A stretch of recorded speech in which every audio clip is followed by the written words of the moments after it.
is inhibited by your student debt. And so, if you look at student debt terms, they're typically in the 8 to 12% range, and higher on the grad student side. And if you're doing that over 10 years, really you could save thousands of dollars if you just trim that interest rate down, even just a couple points. And our average interest rate is about 4%. And that's basically because you are structuring these terms with people that you know. And they're not looking to get rich off of you. They're looking to make a little bit more than their savings account, which is, those are underperforming. And so if they can make a little bit more than their savings account and help you out, you can save thousands of dollars at the end of the day. There's a win-win that we're trying to create there. Yeah, and it definitely sounds like that's something that we need more of, is those kind of win-wins. I was just curious, do you have any idea, is this something that is just strictly a problem within the U.S., or are other countries having this same kind of problem? Because when I talk to people from other places, it seems to me like they're doing a better job with trying to do ways to help their students. And I'm not just talking about socialist countries, even some of the capitalist countries seem like they've found ways to actually help their young folks and even some of their millennials better than we have. I was just wondering what your perception of was that. Yeah, it's a good question. It's kind of hard to answer just because there's so many different systems around the world, and in Europe, a lot of those programs are relatively cheap, if not free, but also quality is not the same as the U.S. They may disagree with that, and then in other places, it's more so structured like an apprenticeship than kind of the university structure that we have here. In my opinion, I'm a proud graduate of UNC Chapel Hill. I was a Robertson Scholar and spent some time at Duke as well. I'm a fan of our university system. I think there are certain players and members that take advantage of the system, and you have a lot of these for-profit universities that have gotten themselves in trouble, gotten students in trouble, and really balloon the cost of education on the whole in the entire country. And I'm a firm believer, after going through a boot camp kind of apprenticeship type program, that these trade schools and these new age, more modular, 10 weeks, 12 weeks, maybe 12 months tops, these types of programs that are skilling you up or getting you the necessary skills that you need for a particular job, I think is the wave of the future. As we move closer and closer to kind of the gig economy, where everybody's working 2 or 3 different things, everybody's got kind of a side hustle, or you just find your work from 3 different employers because the employers, maybe don't have the same types of benefits packages that we've had in the past. I mean, our economy is headed that direction, and as you have more and more of this kind of gig work, I think you're going to see a lot more people go into these shorter term, if it's coding, if it's marketing, if it's culinary, whatever it might be, these shorter term programs, and less of kind of your traditional 4-year degree. Because what often happens, especially as it relates to engineering with my background, you're teaching these things in a traditional university setting that might not be as applicable in a really fast-moving industry. And so going through kind of a boot camp that's going to teach you something that's boots on the ground, working at Facebook or Amazon or whatever else, is going to really prepare you to come in and be able to, contribute day one. Now, obviously, the theory and kind of the computer science piece of that you can't get in 12 weeks.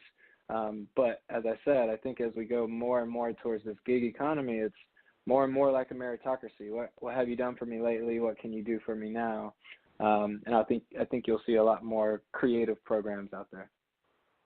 And one of the things I know you've been a part of, and I think that it's one of the things that you're very proud of, is the fact that it seems like, particularly here in the South, I'm guessing probably Florida all the way up to Virginia and D.C., there's a lot of these, what you just related to, business incubator kind of programs, co-working programs, and things of that nature, whether it's like the Iron Yard Academy, whether it's Union House, whether it's WeWorks or some of these other things, or even what American Underground has done. So it seems to me that also seems to be part of that trend that you're talking about.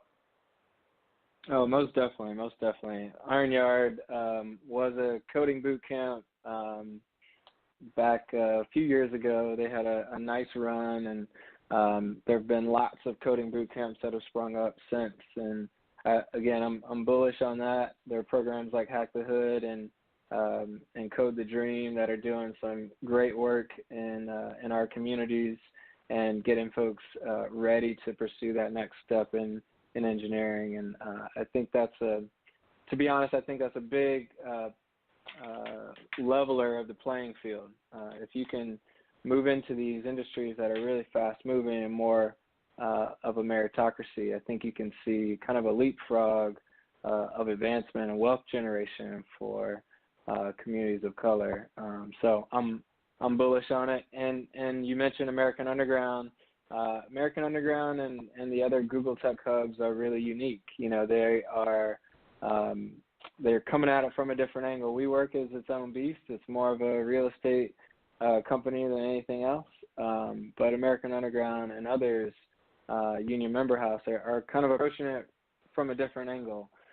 Can we have the programming, and can we have the scholarship and the training and the education to help these businesses grow and be in a place where they can learn from each other? I mean, we're a tenant of American Underground downtown at their Main Street campus, and it is the best thing to be able to walk down the hallway and ask somebody who's maybe a year ahead of you, hey, how'd you do this email marketing campaign? Hey, how did you find your senior engineer? You know, how did you solve this business model problem? Or, you know, did you pitch this investor, and can you share that deck with me? You know, that kind of learning and the speed of learning is huge. And I think all these types of programs that you mentioned, Mark, are in that same vein. Because one of the things is it seems to have changed, and maybe it's just me reading things wrong, but you just alluded to it to some degree, is that historically speaking, in the entrepreneurship world and in the business world, it was very, for lack of a better term, cutthroat, meaning basically, you know, you get yours and I'll get mine. But it seems to me that a lot of businesses are doing what you just said. They're doing more cooperation kind of work. I mean, yeah, there might be two people that are in the same thing, maybe two coding companies, and they're actually going after some of the same markets and everything. But it does seem that there's, in that sense, I mean, there may be some other issues that we're not doing all that well in business, but in that sense, it does seem that there seems to be more cooperation among businesses than it might have been, say, even before my birth year. So like back in the 50s and the 40s, and what we kind of hear as being the height of capitalism when people think about like the Rockefellers and even some of the people that might have even brought our current person that's sitting in the White House into power, because some of that stuff might have been going up in the 60s and the 70s and everything. But it does seem like there's a lot more cooperative kind of things within the business world. Now,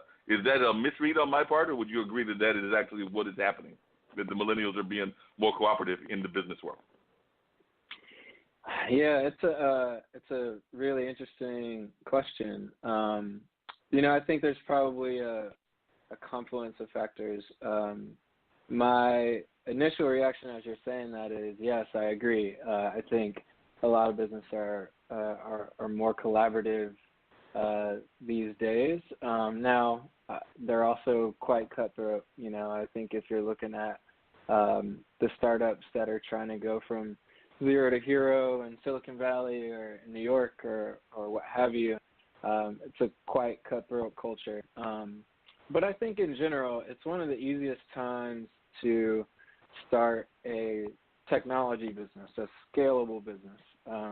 It's one of the easier times to start any kind of small business. Kind of the cost of getting something off the ground, whether it be a food truck or whether it be a software business, has gone down. And so, you know, I think there are a lot of folks that are willing to get in and give it a try.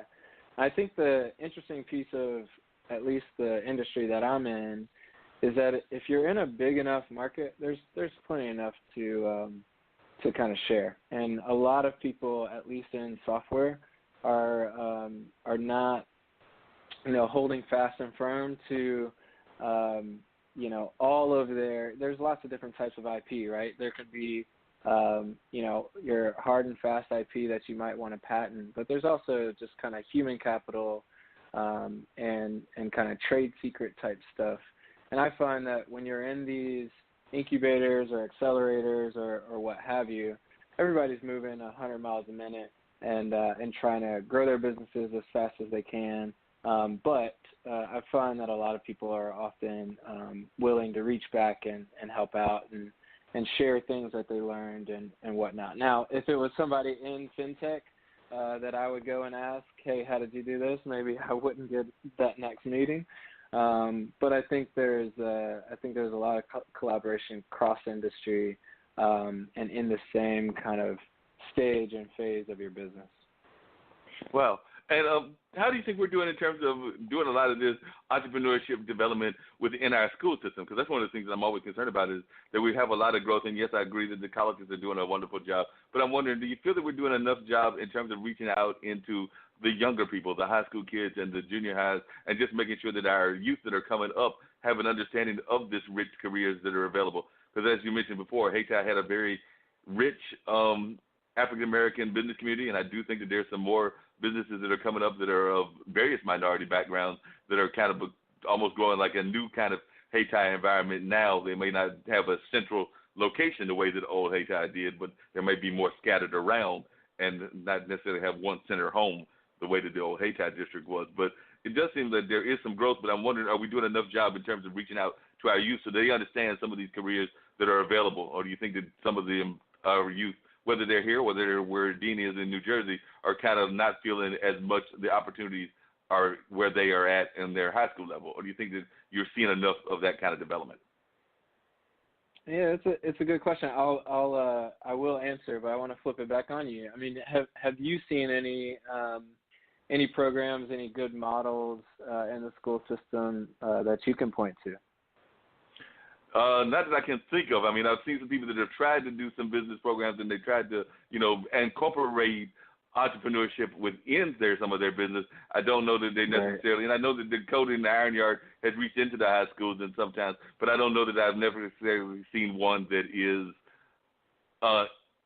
sustained. That's what I was looking for. That is actually not the kind of like one-off kind of events, because I do see a lot of events that might be one-offs or things of that nature. But, I mean, just taking the Research Triangle Park as an example, and it's one of my beats with even some of our media, meaning minority media, is that we have this tremendous amount of talent like yourself, like other people that are doing great work.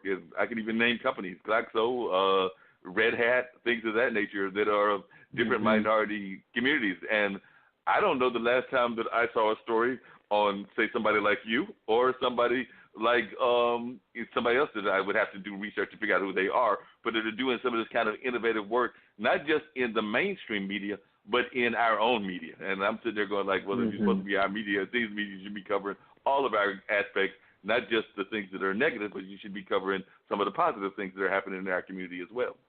Right. Yeah, no, I definitely agree with you. I've seen a couple things. I'm not really kind of ear to the ground on our school systems just yet. I don't have any kids at the moment, so I'm not as plugged in as I could be in those areas. But I've seen two examples on kind of both bookends, if you will, of kind of K through 12. And on the younger end, I was actually just a part of this event this past weekend. It was a children's business fair that was run just outside of the Durham Farmers Market this past week, and it was a cool, really really cool event. A few local companies kind of sponsored it, and I believe there was a new type of school model that was sponsoring it as well, kind of in the vein of a Montessori type of program. But this particular business fair was really impressive. There were 37 different companies represented by little entrepreneurs from 6 years old to 13 years old.